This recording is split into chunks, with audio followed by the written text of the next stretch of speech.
صلی اللہ علیہ وسلم۔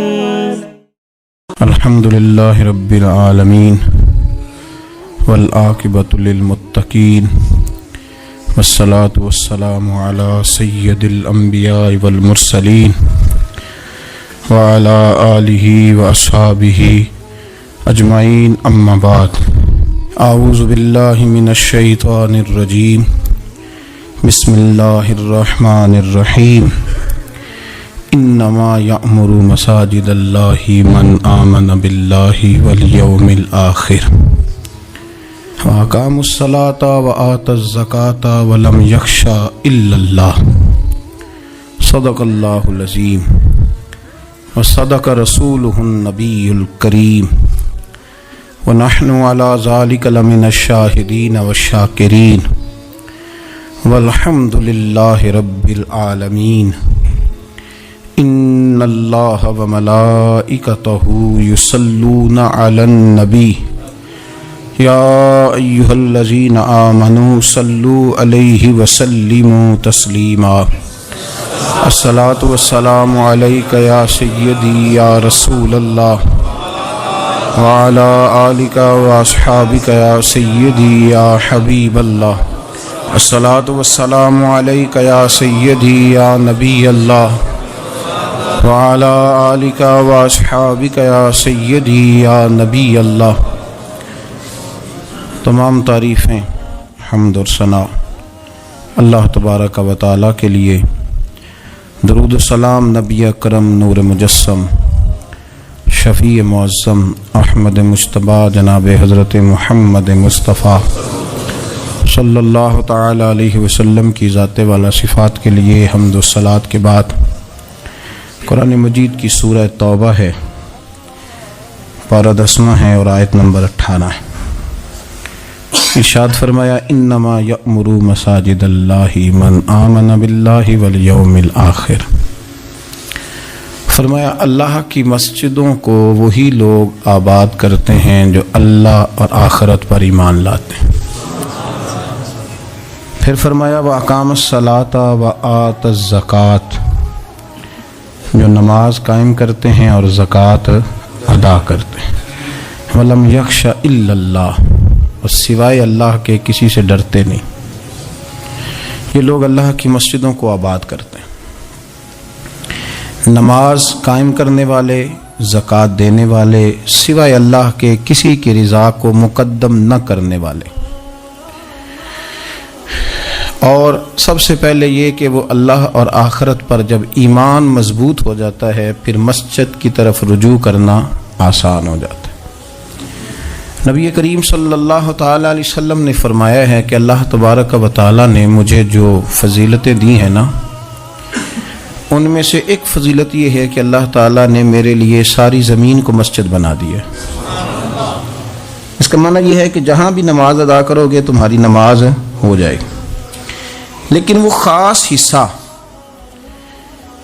وہ خاص جگہ جو نماز کے لیے وقف کر دی جاتی ہے اس کو مسجد کہا جاتا ہے۔ مسجد کا لغوی معنی تو سجدہ گاہ کے، لیکن وہ خاص باؤنڈری جس کو مختص کر دیا جاتا ہے کہ یہاں نماز پڑھی جائے گی، اس کا نام مسجد ہے۔ مسجد سے پیار کرنا، مسجد کے ساتھ دلچسپی لینا، مسجد کے ساتھ دل لگانا، مسجد کی تزئین و آرائش میں، خدمت میں اپنے آپ کو شامل رکھنا، اور سب سے بڑھ کے یہ کہ مسجد کے ساتھ اپنے دل کو جوڑ کے رکھنا، یہ اہل ایمان کی علامت ہے۔ مسلمان کا روحانی رشتہ اللہ اور اس کے رسول صلی اللہ علیہ وسلم کے ساتھ ہے۔ آپ کا جس آدمی کے ساتھ رشتہ مضبوط ہوتا ہے آپ اس کے مکان کی طرف کھینچے چلے جاتے ہیں، کوشش کر کے جاتے ہیں کہ میرا بھائی سے ملنے کو دل کر رہا ہے، تو اس کی طرف توجہ ہو جاتی ہے، وقت نکالتے ہیں، ٹائم خرچ کرتے ہیں، پیسہ لگاتے ہیں، وہاں جاتے ہیں۔ بیٹی میں نے بیاہ دی ہے، اپنے گھر چلی گئی ہے، پر میرا ملنے کو دل کر رہا ہے، وقت فرصت سارا کچھ دیکھ کے وہاں پہنچ جاتے ہیں۔ اصل اس گھر جانا مقصود نہیں ہوتا، اصل تو بیٹی کی ملاقات مقصود ہوتی، اصل بھائی کا مکان دیکھنا مقصد نہیں، اصل تو بھائی کی ملاقات مقصد ہے۔ تو مسجد میں جب آپ آتے ہیں تو مقصود یہ ہے کہ میں اس جگہ جا رہا ہوں جسے رب کریم نے اپنا گھر قرار دیا ہے۔ اب اس گھر کے ساتھ دلچسپی، اس گھر کے ساتھ آپ کا تعلق مضبوط ہوتا چلا جاتا ہے۔ رسول کریم صلی اللہ علیہ وسلم نے فرمایا ہے کہ زمین پر جو گھر سب سے پہلے بنایا گیا، جو مسجد سب سے پہلے بنائی گئی، وہ بیت اللہ شریف، مسجد الحرام، اور فرمایا جب ساری دنیا فنا ہو جائے گی تو جو جگہیں باقی رہ جائیں گی وہ مسجدیں، وہ حصہ جس پہ مسجد تعمیر کر لی جاتی ہے وہ حصہ باقی رہے گا۔ مسلمانوں کے اندر جہاں چیزیں بڑی تیزی کے ساتھ پھیلی اور ہماری دلچسپیوں کا رخ جب سے دنیا داری کی طرف زیادہ بڑھا تو مسجد سے بھی تھوڑا سا لوگوں کا رجحان کم ہوا ہے۔ ایک تو لوگ مسجد میں دیر سے آتے ہیں اور پھر جلدی جانے کا شوق رکھتے ہیں۔ کبھی ہم دیکھتے تھے کہ اسکول کا گیٹ بہت بڑا ہوتا تھا لیکن چھٹی کے ٹائم تنگ پڑ جاتا تھا۔ یہی حال مسجد میں جب نماز ختم ہوتی ہے تو اس وقت ہوتا ہے۔ پتہ نہیں کتنے ضروری کام ہیں جو پیچھے ہیں، کون سی ایسی چیز ہے جو دھکیل رہی ہے۔ بچے تو اپنے آپ کو بڑی قید میں سمجھتے تھے اس لیے جایا کرتے تھے، لیکن مسجد سے اس تیزی سے نکلنا، نماز پڑھنے والوں کی نماز کا خیال نہ کرنا، کسی کی تکلیف کا احساس نہ کرنا اور شدت کے ساتھ وہاں سے نکلنے کی کوشش کرنا، اس عمل پر جب غور کیا جائے تو برے خیالات ذہن میں آتے ہیں۔ ایسی چیزیں ذہن کے اندر آتی ہیں جن کا ایک مسلمان کے حق میں ہونا ٹھیک نہیں۔ میرے نبی پاک صلی اللہ تعالی علیہ وسلم نے ارشاد فرمایا، قریب محبوب فرمانے لگے کہ 7 شخص ایسے ہیں کہ قیامت کے دن اللہ کے عرش کے سائے کے علاوہ سایہ نہیں ہوگا، تو رب کریم ان 7 بندوں کو اپنے عرش کا سایہ عطا فرمائے گا۔ وہ 7 لوگ ہیں، ان میں سے نبی پاک صلی اللہ تعالی علیہ وسلم نے ایک شخص وہ بیان کیا کہ جو نماز پڑھ کے مسجد سے نکل تو جاتا ہے پر اس کا دل مسجد کے ساتھ جڑا رہتا ہے، اس کی طبیعت مسجد کے ساتھ لگی رہتی ہے کہ اللہ کے گھر سے ہو کے آیا ہوں، مجھے دوبارہ اللہ کے گھر جانا ہے۔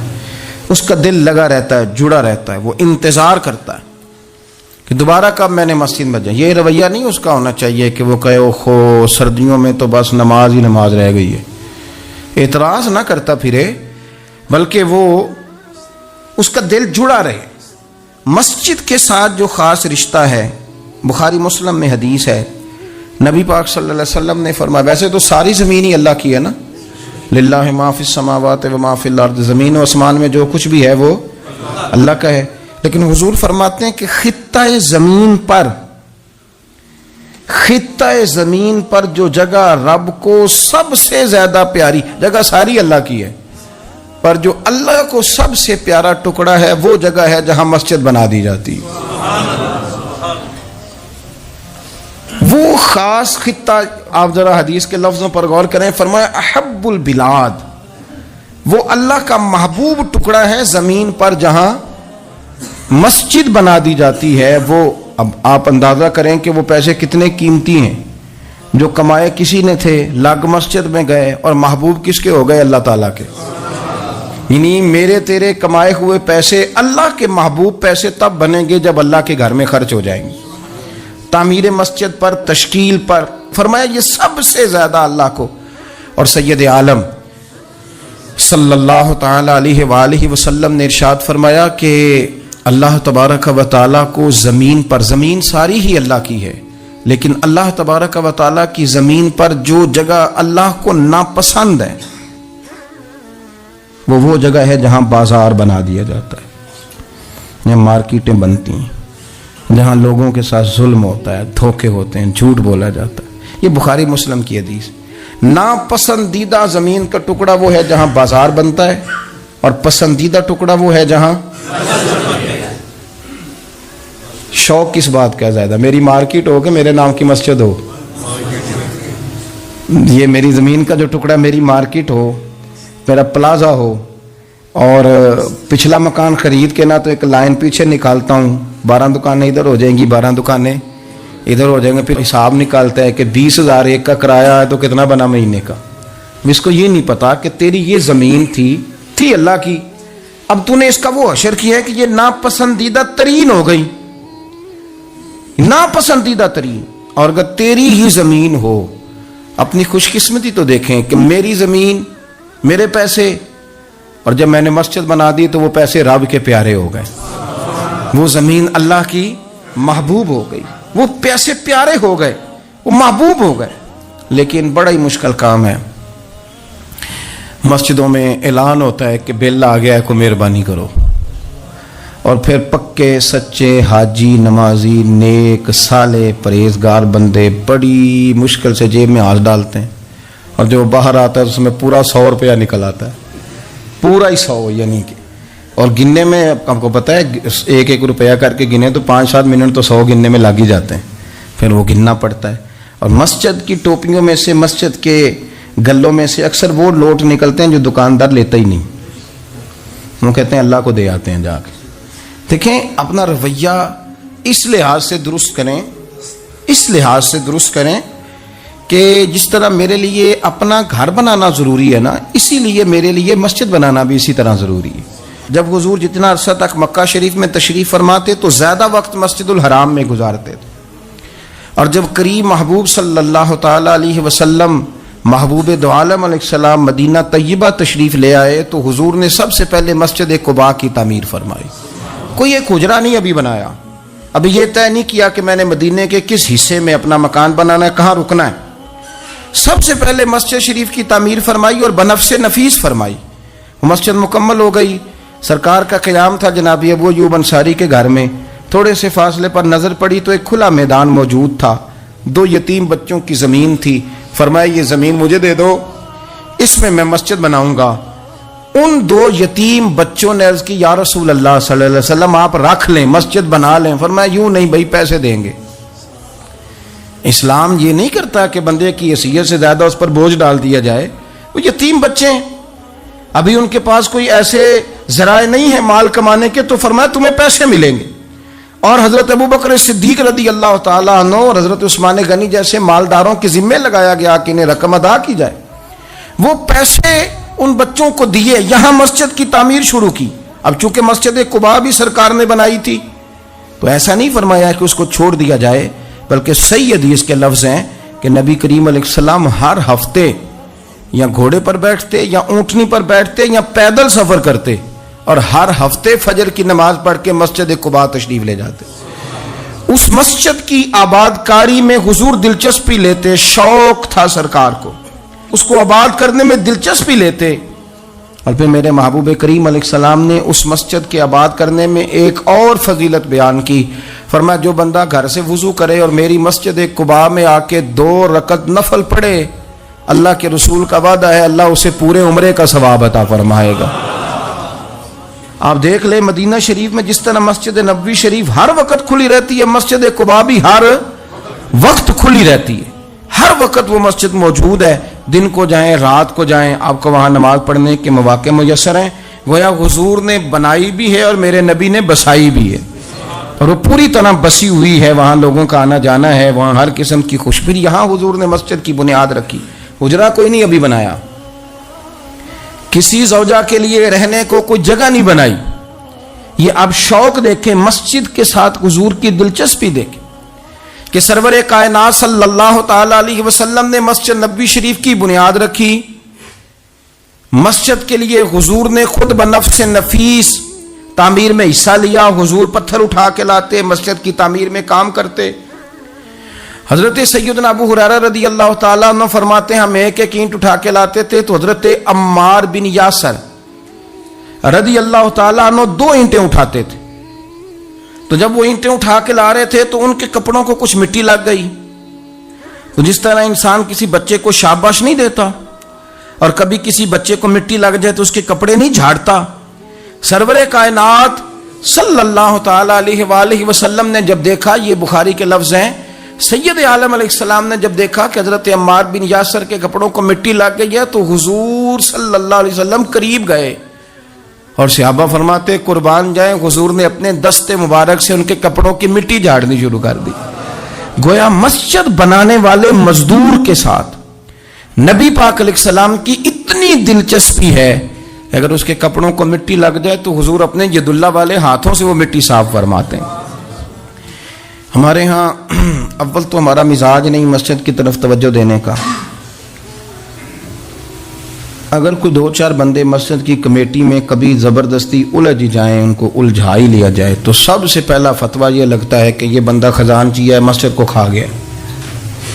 سب سے پہلا فتویٰ اس کو یہ لگتا ہے، اور اکثر آپ ناراض نہ ہوں، یہ باتیں وہ لوگ کرتے ہیں جو ایک دھیلا نہیں دیتے مسجد میں۔ ان کو بڑی فکر ہوتی ہے دوسروں کے پیسوں کی، ہاں جی، کہ اس نے پیسے دیے تھے تو یہ کھا گیا۔ مجھے بھی ایک دفعہ ایک جگہ میں گیا ہوا تھا تو ایک صاحب کہنے لگے جی اس مسجد میں بڑا فنڈ ہے پر فلانا بندہ کھا گیا ہے۔ تو اس سے بھی تھوڑا سا وہ یہ ہوتا ہے کہ جب آپ کسی کے خلاف بات کرتے ہیں تو سامنے والا آپ کو اپنی ہمدردی دے کے تو ایک دو بات اور کرتا ہے۔ میں نے اس سے کہا کہ آپ نے کتنے پیسے دیے مسجد میں؟ کہنے لگا جی کچھ میں نے بھی دیے۔ میں کہا چل پہلے تیرے تے دعا مانا وہ کولوں آ چلیے۔ کہنے جی نہیں وہ تو میں دے چھڑے۔ تو میں کہا پھر جنہ دیتے سن انہوں بھی دے ہی چھڑے کہ توں حساب لینا ہے کہ اللہ لینا ہے؟ اتنا زیادہ ٹینشن لینے کی کیا ضرورت ہے آپ کو؟ اس بندے نے بھی مرنا ہے، قبر میں جانا ہے۔ میں کیا بھائی تیرے تے دعائیے نہ پیسے جڑے تیرے کھا گئے، تو تے وصول کرنا تو باقیوں کے دیکھے جائیں گے۔ آپ کو یہ توفیق نہیں ہے کہ آپ تھوڑا سا آگے بڑھیں، کام دیکھیں، اخراجات دیکھیں، معاملات دیکھیں کسی بھی مسجد کے۔ آپ تنقید کر رہے ہیں کمیٹی پہ مفت کی، اور اس کا نتیجہ کیا نکلتا ہے؟ مسجدوں میں جھگڑے ہوتے ہیں، فسادات ہوتے ہیں، دنگا ہوتا ہے۔ اور امام صاحب بیچارے انہوں نے بھی تو پھر کو پارٹی رکھنی ہوتی ہے، جینا تو ہے نا دنیا میں۔ وہ بھی پھر کبھی کبھی دیکھ لیتے ہیں کہ اب پارٹی بھاری کیڑی ہے تو اس کی طرف وہ توجہ کر لیتے ہیں، پھر وہ بھی ایک نیا دنگا شروع ہو جاتا ہے۔ کیونکہ مسجد میں امام اس نے رہنا ہے جس نے بندوں کو راضی رکھنا ہے، اس کی پابندی ہوتی ہے۔ ایک نے کہہ دیا تو کھل کے نماز پڑھا، سویرے ہی تو مزہ ہوتا ہے نماز پڑھن کا، تو دوسرا کہتا ہے قاری صاحب آپ تو فارغ ہیں، ہم نے تو ڈیوٹی بھی کرنی۔ مسجد کی آباد کاری میں آپ حصہ لیں، چیزوں کو دھیڑنے میں آپ کردار نہیں ادا کریں، کیونکہ مسجد اللہ کی رضا کے لیے۔ اور میرے نبی پاک علیہ السلام نے فرمایا جس نے اللہ کی رضا کے لیے مسجد بنائی اس نے اپنے لیے جنت میں مکان تعمیر کرا لیا ہے۔ شرط یہ ہے کہ اللہ کی رضا کے لیے پارٹی بازی کے طور پر مسجد نہ بنائے، رضا الہی کے لیے مسجد بنائے۔ اس نے اپنے لیے جنت میں مکان بنا لیا ہے۔ مسجد کے ساتھ دلچسپی ہونی چاہیے، مسجد کی صفائی کریں، مسجد کے ساتھ آپ دیکھیں کہ کون سا بلب خراب ہے، اس بلب کو آپ چینج کر دیں۔ آ کے تنقید کر کے چلے جانا کہ فلانا بندہ فلانا کام نہیں کرتا، یہ تو بڑا آسان کام ہے، یہ تو آپ کسی سے بھی کرا لیں۔ یہ تو لیکچر ساری دنیا دیتی ہے کہ فلانا غلط ہے، فلانا غلط ہے۔ چیزوں کو غلط کہنا، بندوں کو غلط کہنا یہ آسان ہے، لیکن غلط چیزوں کو ٹھیک کر لینا یہ مشکل کام ہے۔ یہ والا میرے بھائی فریضہ سر انجام دیں، کوشش کریں کہ مسجد کے آپ قریب آئے۔ حضرت تمیم داری رضی اللہ تعالیٰ عنہ میرے نبی کریم کے صحابی ہیں، انہوں نے نا سب سے پہلے مسجد میں آ کے چراغ جلایا تھا۔ اتنے راضی ہوئے میرے نبی پاک، اتنے راضی ہوئے، فرمایا تمیم تو نے مسجد میں چراغ نہیں جلایا، تو نے تو اپنی قبر روشن کر لی ہے، اور فرمایا تم نے تو مکمل نور حاصل کر لیا ہے، مکمل۔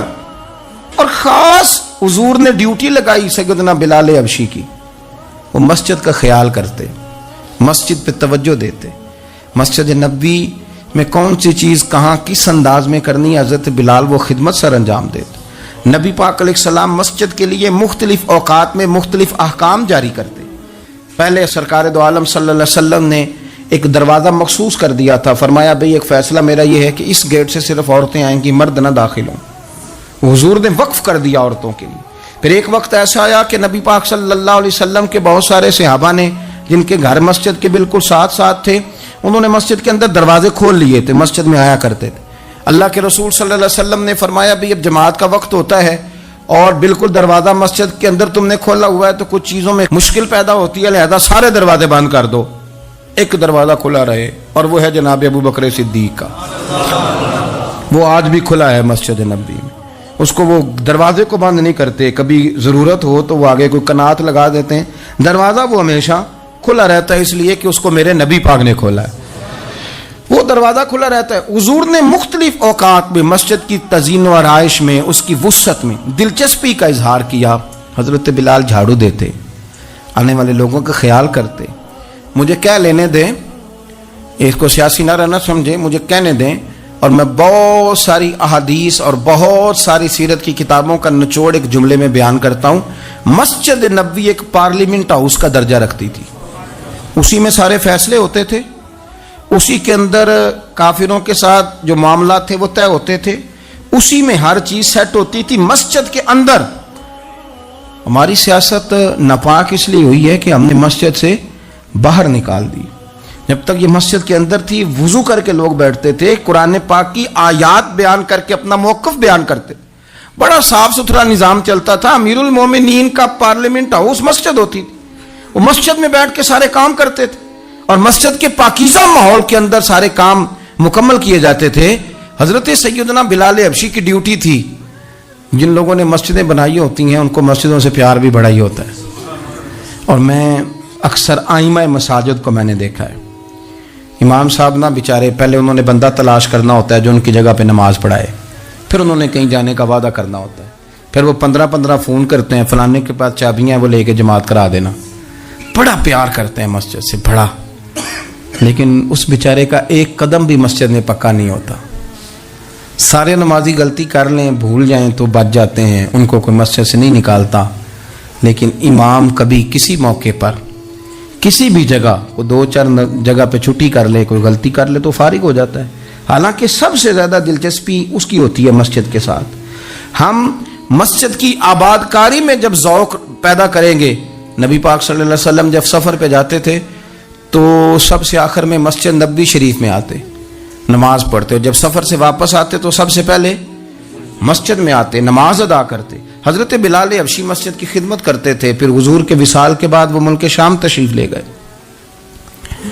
وہاں انہوں نے وقت گزارا. حضرت عمر فاروق رضی اللہ تعالیٰ عنہ جب ملک شام کے دورے پر تشریف لے گئے اپنے دور خلافت میں, تو کہتے ہیں میں جناب بلال حبشی سے ملنے گیا, تو کہتے ہیں حضرت بلال نے سب سے پہلے مجھ سے پوچھا کہ بتاؤ میرے نبی پاک کی مسجد کا کیا حال, وہ فلاں کونے کی کیا پوزیشن ہے, فلاں جگہ اب کیا حالات, وہ فلاں جگہ سیدہ عائشہ کے حجرے کے پاس فلانا کام ہونے والا تھا, اس کی کیا پوزیشن ہے.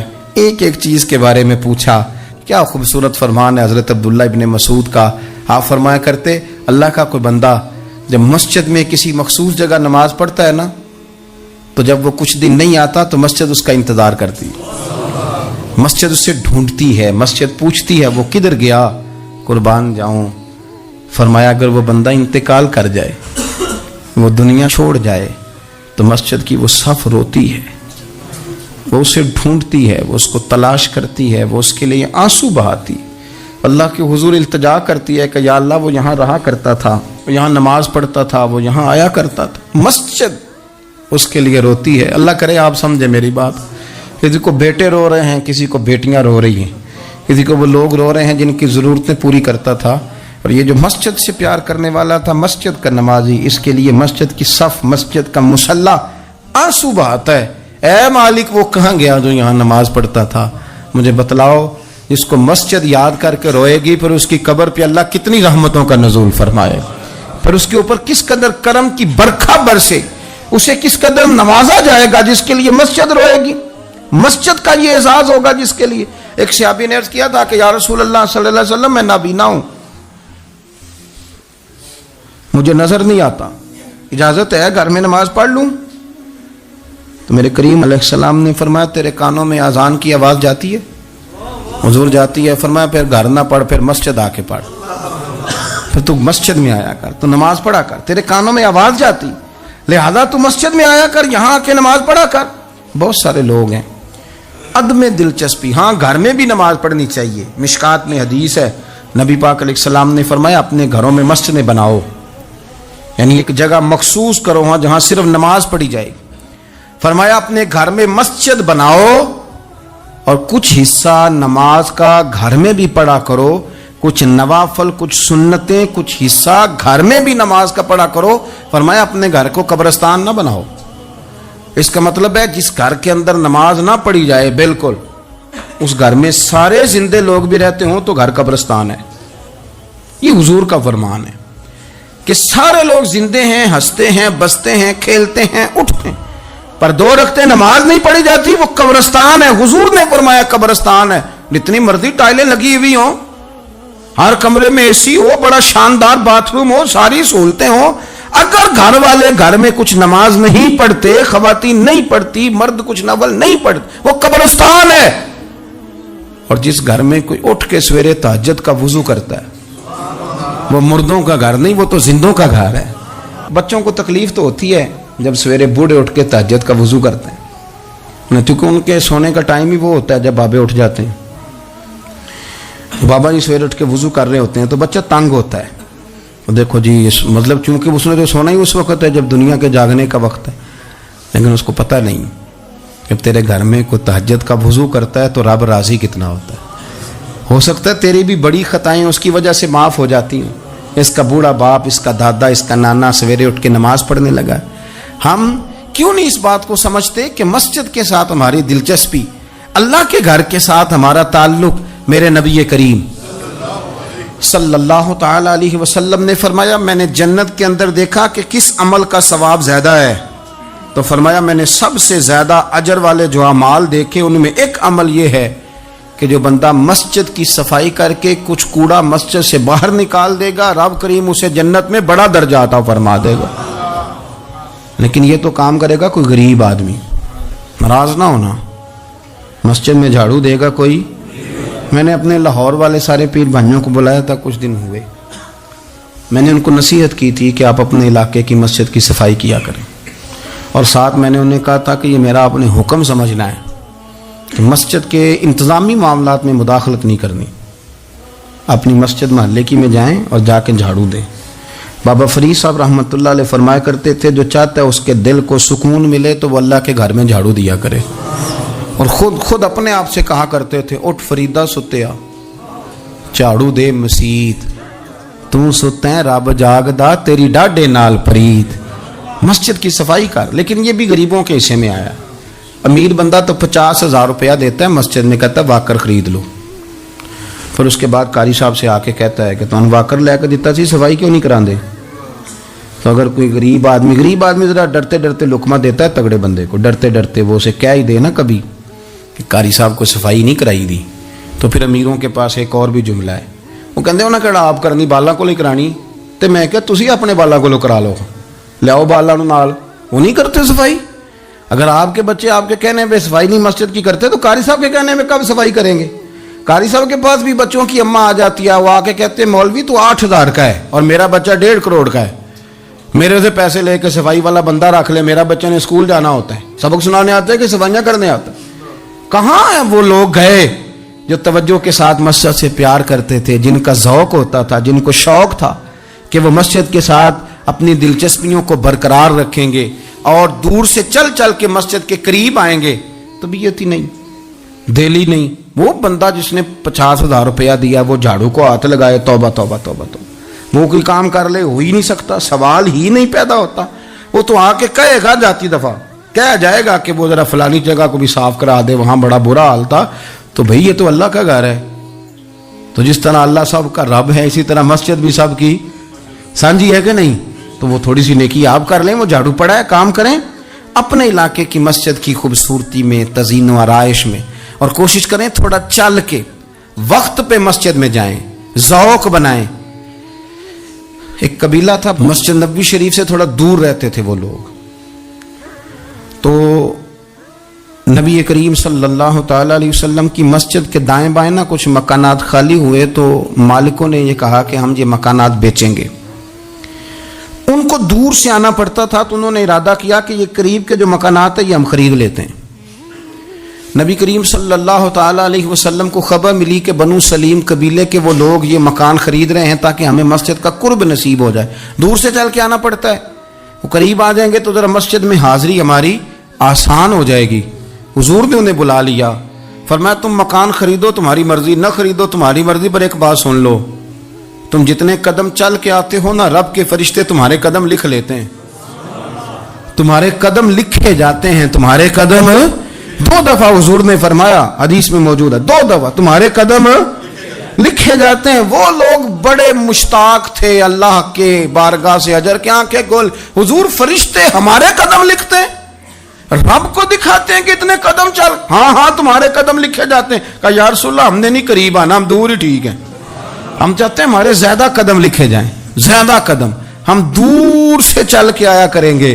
شعر یاد آ گیا ہے کسی درویش کا، اس نے کہا تھا کہ گو سنا تھا آستانہ یار دور ہے، پر ہم نے بھی ٹھان لی تھی کہ جانا ضرور ہے۔ رسول کریم صلی اللہ تعالی علیہ وسلم کے غلاموں نے مسجدیں بنائیں، مسجدوں کے ساتھ دلچسپی کا رویہ رکھا، مسجد کے ساتھ ان کی وابستگی بڑی مضبوط رہی۔ میں نا مسجد نبوی شریف میں بیٹھا تھا تو بہت زیادہ شہرت بھی کئی دفعہ بہت سارے مسائل کو بھی جنم دیتی ہے، تو کچھ ایسی جگہیں ہوتی ہیں جہاں آپ کو خود ادب کے ساتھ جانا چاہیے، وہاں زیادہ جھمگٹے لوگوں کا آنا جانا، ہاتھ چموانا ویسے ہی تھوڑا ادب کے خلاف لگتا ہے، تو کوشش ہوتی ہے کہ ذرا وہاں کوشش کی جائے کہ ذرا چپکے سے کوئی کام ہو جائے، لیکن پیار کرنے والے تو پھر مل ہی جاتے ہیں نا ہر جگہ۔ مسجد نبوی شریف کی صفائی کرنے والے لوگ میرے پاس آ کے بیٹھ کے کہنے لگے آپ سے فوٹو کھنچا لیں، تو مجھے ایک شعر یاد آ گیا کسی درویش کا، اس نے کہا تھا طیبہ کے سارے خادم پہچانتے ہیں مجھ کو تو خبر نہیں تھی میں اس قدر بڑا ہوں۔ میں نے کہا جی کھنچوا لیں، ان میں ایک شخص بولا، کہنے لگا پیر صاحب آپ سے ایک بات کرنی ہے۔ میں نے کہا کریں۔ کہنے لگا میرا نا تنخواہ بڑی تھوڑی ہے، بلدیہ کا ملازم ہوں، تھوڑی سی تنخواہ ملتی ہے، تو میرا ارادہ تھا چھوڑ جاؤں، روز پروگرام کرتا تھا کہ پاکستان جا کے کوئی کام کر لوں گا۔ پھر میں نے آپ کی ایک تقریر سنی، میں نے کہا وہ کون سی؟ کہنے لگے آپ نے بتایا ہے کہ بخاری میں حدیث ہے ایک بی بی مسجد کی صفائی کرتی تھی، بیمار ہو گئی تو حضور تیمارداری کرنے جاتے تھے، اور جب اس کا رات کو انتقال ہوا صحابہ نے حضور کو تکلیف دینا بہتر نہ سمجھا، دفن کر دیا، تو نبی کریم نے سویرے فرمایا مجھے بتاؤ اس کی قبر کہاں ہے؟ حضور نبی پاک خود رسول کریم ساری امت گنبد خضرا پہ، اور نبی پاک اس قبر پہ چلے گئے جو مسجد میں جھاڑو دیتی تھی، اس کی قبر پہ کھڑے ہو گئے اور فرمایا صفے بناؤ بھائی میں دوبارہ جنازہ پڑھوں گا۔ حضور نے جنازہ دوبارہ پڑھا، وارث نے جنازہ نہ پڑھا ہو تو دوبارہ پڑھانا جائز ہے، اور حضور تو وارث ہے نا ساری امت کے، دوبارہ جنازہ پڑھا۔ کہنے لگے وہ میں نے آپ کی زبان سے کہیں وہ روایت سن لی تھی، تو 3 بجے ہوئے تھے رات کے پاکستان میں، سارے سو رہے تھے، پر میں نے گھر فون کیا، میں نے کبھی تنخواہ جنی جی انہیں چی گزارا کرنا جی، میں تو بڑے کام لگا ہوں سرکار کی بارگاہ میں، یہاں مسجد کی صفائی کرتا ہوں، میری تو بڑی شان بنے گی اگر رسول کریم اس بی بی کی قبر پہ تشریف لا کے مہربانی کرتے ہیں، تو مجھے امید ہے میرے اوپر بھی رحم فرمائیں گے۔ تو تنخواہ تھوڑی صحیح پر نصیب تو بڑا اونچا ہے نا، تو میں کوشش کرتا ہوں کہ یہ تعریفیں چھپا کے رکھی جائیں، پر میں نے اسے کہا میں کہ تھوڑا اونچی بول اور ذرا گنبد شریف کی طرف منہ کر کے بات کر، تاکہ گواہی ہو جائے نا، گواہی ہو جائے۔ عرش پہ تازہ چھیڑ چھاڑ، فرش پہ طرفہ دھوم دھام، کان جدھر بھی لگائیے تیری ہی داستان، کان جدھر بھی لگائیے تیری ہی اور یارو بڑا خوش بخت نہیں وہ آدمی جس کو اللہ تبارک و تعالیٰ کے گھر کی حاضری کا یہ موقع نصیب ہو، وہ تھوڑا ذوق بنائے، وہ مسجد میں جائے، مسجد کے ساتھ پیار کرے، مسجد کے ساتھ اس کی دلچسپی ہو، مسجد میں وہ چراغ جلائے، مسجد میں وہ جھاڑو دے، وہ مسجد کی صفائی کا خیال کرے، وہ دیکھے کون سی چیز ہے مسجد کی جو صحیح ہونے والی ہے اس کا خیال، اور بڑا ہی خوش بخت ہے۔ آپ یقین کریں مجھے سب سے زیادہ اس بندے سے پیار ہے جس کو فکر رہتی ہے کہ ٹائم ہو گیا میں نے مسجد کھول لی۔ کچھ آئمہ مساجد، کچھ مؤذنین، کچھ جن کے پاس چابیاں ہوتی ہیں، میں نے دیکھا ہے بڑے وقت پہ جائیں گے، مسجد کھولیں گے، صفے بچھائیں گے، یہ بڑے خوش بخت لوگ ہیں، یہ میرے نبی پاک کے پیارے ہیں، یہ رسول اللہ صلی اللہ علیہ وسلم اپنے اپنے علاقے کی محلے کی مسجد سے پیار کریں، وہاں آپ ڈیوٹی کریں۔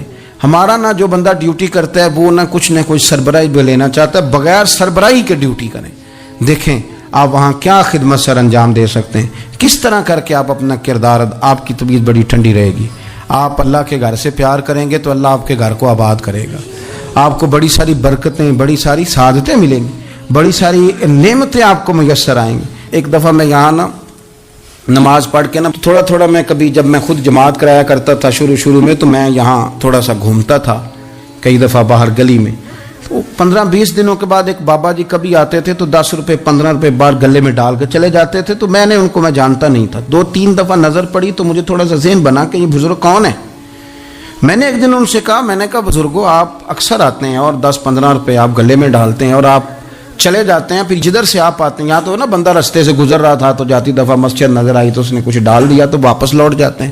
کہنے لگے مولوی صاحب میرا ایک ذہن ہے کہ ہر مسجد میں میرے نام کی ایک اینٹ لگ جائے، اور میرا ذہن ہے، میں غریب سا بندہ ہوں، زیادہ پیسے میں دے نہیں سکتا، تو میں نے مسجدیں رکھی ہوئی ہیں، تو میں ہر مہینے ہر مسجد میں جتنی میں نے رکھ لی ہیں، میں جاتا ہوں تو اپنے حصے کی میں اس میں جو میرے سے ہو سکتا ہے میں کتنا اچھا ذوق ہے، کتنی اچھی طبیعت ہے۔ کوئی ضروری ہے کہ آپ کے پاس 15 لاکھ روپیہ ہوا، آپ الگ سے ایک مسجد بنائیں، پٹی لگوائیں، تبھی کام چلے گا؟ ان بزرگوں کے 10 روپے سے شاید پوری اینٹ بھی نہ لگتی ہو، لیکن ایک دلچسپی کا اظہار تو ہوا نا، مسجد کے ساتھ وابستگی تو نظر آئی نا۔ تو آپ اپنے علاقے کی مسجد کے ساتھ پیار کریں، اس کا قرب اختیار کریں، اس کے قریب جائیں۔ اللہ ہمیں سمجھنے کی توفیق عطا فرمائے۔ نہ چھڈنا چھڈ یار دا بوہا،